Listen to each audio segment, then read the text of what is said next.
Hey guys, it's Thursday, February 2nd, and this is Newswave. So I talked about this yesterday on the channel. We did get some more details on the Switch Online pricing from the Nintendo president himself, and they gave us a range of $17 to $26, of course, and is that a good price? Absolutely, it is a good price because it is less than half at that point of the Xbox One and the PS4 service. The problem we run into, though, is it is so far out and there are still probably going to be hidden costs. Will Nintendo be able to stick to that price range? That was my only grievance. I talked about it yesterday. If you want to check out a much larger, in-depth look at that, check the video on the channel from yesterday. And at this point, you guys know that I am a big Mega Man fan. I love playing all the different games. I've been renting them forever back in the day. Mega Man X1, X2, X3, all the way back to Mega Man 1 on the NES. And you know what? Somebody actually took the original Mega Man and made it even better. So check this out, guys. This is Mega Man 2.5D, and it is really cool. It's done in like a 2.5D style where you'll see the background and stuff shift, almost like, think of like Paper Mario, for example. And this was done over the course of 8 years. It took the creator, whose name is Peter Sostrand, I hope I said that right, took him 8 years to make it. Great looking game. I mean, check this out. The gameplay alone it speaks for itself. It's going to have full co-op with Proto Man, Mega Man, and it just looks awesome. I love the way it looks. It's actually free to download, by the way, guys, so check out the description below for the link and spend some time with it. It's a very cool looking game. I love it when fans of series make these kind of things. It looks like it took a lot of work, too, so I'm actually going to be playing through it later on tonight. I'll have more time then. I might even live stream it too if you guys want to check it out. Also, if anyone's listening, please do something like this for Mega Man X. I think Mega Man X at this time really needs some love, and it would be awesome. You know, it seems like every time somebody comes out and says that the Switch is a weak console power-wise, developers or a game is talked about that makes it seem the complete opposite. In this case, that game is Fast RMX. Now, if you've seen some of the other episodes that I do here for Newswave, you know I've talked about this before, and this game looks great. It is like a straight callback almost to F-Zero. It looks very similar. It's that really high-speed racing game where it goes through turns and cities and everything, and it looks like a lot of fun, a great racer. Well, the developer comes out and says, hey, not only is it straight up 1080 at 60 frames, you can do 4-player split screen at 1080 60 frames. Wait, really? Have you seen... Everyone says the Switch is weak, though. It shouldn't be able to do that.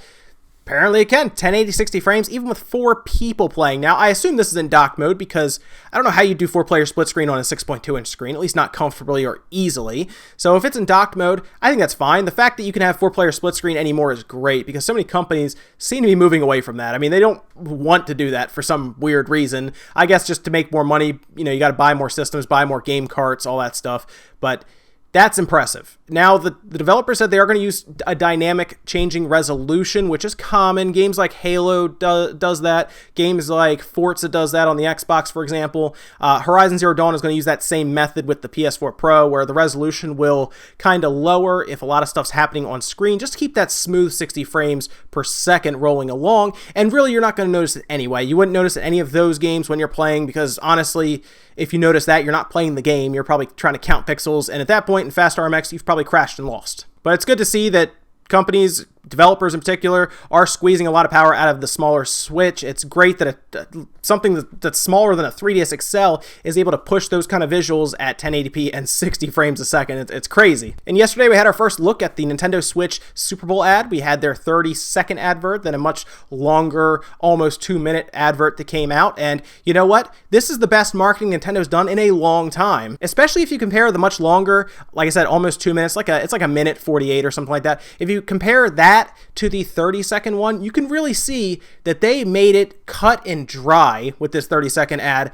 Just made it super simple for anyone watching. Hey, look, there's the Switch. It's a portable. It plays Zelda. It plugs into the TV. And oh, look, a regular controller. Bam, 30 seconds, done. Now, some people are wondering, well, why don't you just show the big full minute 40-second ad? Well, honestly, these companies, it doesn't make sense to do that because it's so expensive for a Super Bowl ad that you would then see very diminishing returns based on the amount of people that see it. You want to keep it to 30 seconds so you can minimize your costs. In this case, in 2016, it was $5 million for a 30-second advert, and that is up from 11% the year before. So more than likely this year when they actually release the costs and everything, it probably will be even more than $5 million. So it's like $5 million for a 30-second ad, or round up to 2 minutes and spend $20 million on one that I think just has too much going on. I think it would confuse consumers because all of a sudden they're asking questions like, well, what's that? Oh, it has motion controls. Oh, there's a game where you milk cows. Oh, what's over here? There's someone punching. It's so much easier. Look, Zelda, the system's a handheld, the system's now plugged into the TV, and you got a controller. You don't need to get any more complicated than that. You're showing people who probably may not have even seen the Switch before. But yes, Nintendo, good job. That is a great ad. Shocking, honestly, after some of the relatively poor Wii U ads. So great. It's good to see you actually put thought into who is going to be viewing this, especially in the States, because that ad will speak to them no problem. And guys, we've been following this ZeniMax and Oculus case for quite a while now, and we actually had a verdict, and it looks like ZeniMax is going to be receiving $500 million in settlements. And it is broken up into a bunch of different pieces of the pie that people have to pay, so let's just jump right through them real quick. So first things first, Oculus themselves have to pay $200 million for breaking the NDA, $50 million for copyright infringement. Oculus and Palmer Luckey each have to put in $50 million more. So that's two different pieces of $50 million, so that would equal $100 million. Now, Palmer Luckey, if you didn't know, is the founder of Oculus VR. He kind of put the company together and then started hiring people, including John Carmack from ZeniMax. So, of course, ZeniMax did not like this. NDAs were broken, and that's how they're getting their money. And then finally, Oculus co-founder Brendan Iribe has to pay $150 million also for false designation. And really, this whole lawsuit is actually pretty serious. There's a lot of stuff that happened. A lot of dirty laundry was aired. It actually looks kind of like Facebook and ZeniMax really don't like each other anyway in the past, and were fighting over different employees, including people like John Carmack.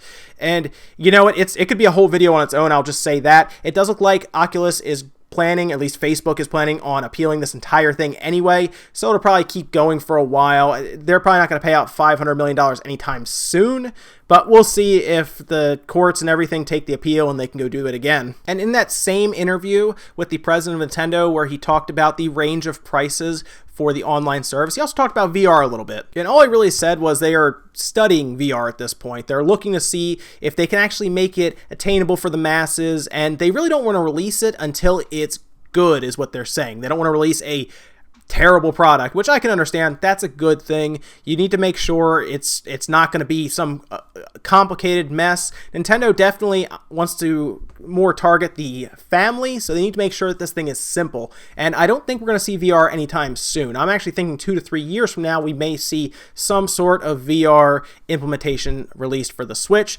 but we'll see.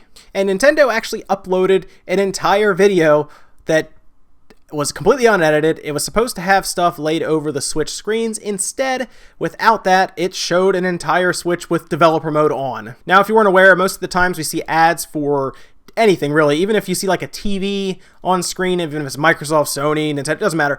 They don't simply have the device on with the game because you would get things like glare from lighting around you, and it makes no sense. What they do is they just overlay in production like an image or a video of what they're playing, whether it's Zelda or maybe it's Halo or whatever. They always overlay an image or a video in that case, and that's how you get a very clean looking picture from the camera's perspective. And for some weird reason, Nintendo uploaded a completely unedited video for Portugal when they were putting out ads, which they were doing this past couple days. Ads are going up, especially ones for Super Bowl ads and everything. Well, we get this ad from Portugal that Nintendo put up on YouTube. It was not edited for some reason, so we get a good look at what was behind those proposed videos that they put on top of them, and it was developer mode. Now, there wasn't like a lot of information or anything to gather from it. It is interesting to note that developer mode has 64 gigs on board, and I wonder if down the road there will be a model that at least comes with 64 gigs, but in this case, the developer mode looks pretty standard. There's just like a selection of stuff. You do see something like auto brightness, which is cool, the battery icon at the top that tells you how much battery you have left,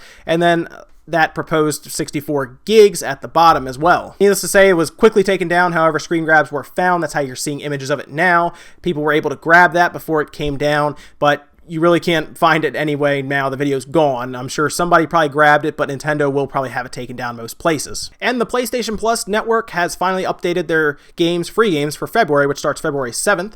And that is going to be a couple games for the PS4 and a couple games for the PS3. For the PS4, you actually get to get Little Big Planet 3 for free, which is actually pretty cool. That's actually a really fun game, and you also get Not a Hero. For PS3, you'd be looking at Star Wall, which does have cross-buy with PS4. If you get on the PS3, you also have it on the PS4, which is basically a free game for the PS4 as long as you have it. And then you also get Anna, the extended edition. Also, the Vita was not left out either. They get Ninja Senki DX, and then there is also Torque L, which does have, both of those have cross-buy for the PS4, so if you have a Vita, buy it on there. It will appear on your PS4 as well. And that's going to do it for Newswave today, guys. Make sure you comment, like, subscribe. Let me know what you think about all the different Switch news today. Let me know if you're looking forward to that RMX game. It looks really cool, and 4-player split screen at 1080p with 60 is almost mind-blowing if you really consider what's happening on screen. Also, let me know what you think about the pricing, if you didn't already in my video yesterday.